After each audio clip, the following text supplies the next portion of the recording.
Are there concluding thoughts or anything you'd like to add that I haven't asked? There's a group I'm associated with is 40 families that have decided to get together to help fund scale social enterprises. And there's a group of them, 4 families, that have gotten together to say, I want to focus on learning disabilities. So social enterprises and others that are focused in that area, and those individual families could not have afforded to get together to fund the interventions and the enterprises that they want to do, and they could not add the value that they could have together. And so understanding how these collaboratives come together, how you connect these philanthropically oriented families to work together. And what I found is another tool, which is a small group of people, 1 or 2 or 3 or 4, it doesn't really matter, who are collaborative glue, who hold people together. And so what we find is those 4 families are very happy to pay for somebody who's going to make sure that between the meetings, they work together. Between the meetings, they share information.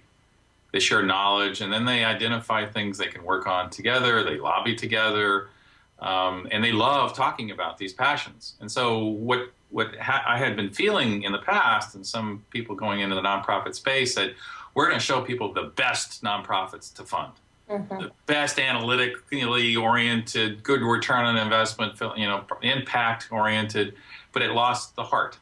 And so these are not just investments.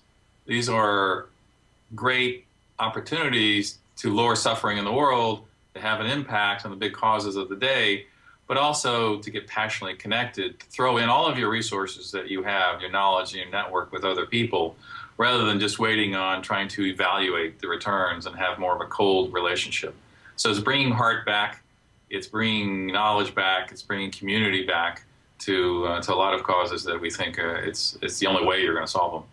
I'm so glad you said that. You have no idea how appropriate that is in the context in which people are going to hear this, which is really a study in part of strategic philanthropy versus heart-driven philanthropy in community. So I think it's very meaningful. I'd love to hear you. I'm so glad you had a chance to say that.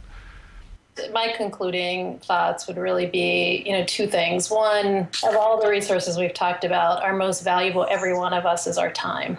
And, I believe that if we're giving our most valuable resource, what we get back needs to be greater than what we're giving. And there's risk involved, right? When you're building a relationship, when you're venturing into the unknown, you have to make a choice to take some risk that, the ROI that is going to happen over here when you're sitting at your desk, answering emails is different. And so part of it is being willing to make that choice to give some of your time to try these things out.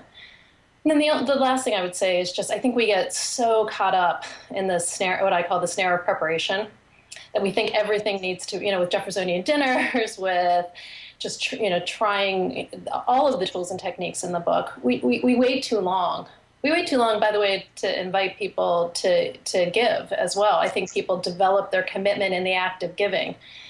And so I just really encourage people to not feel like you have to have all the resources up front and get going. Get going and build them as you go, and you'll be surprised at how quickly that will all happen.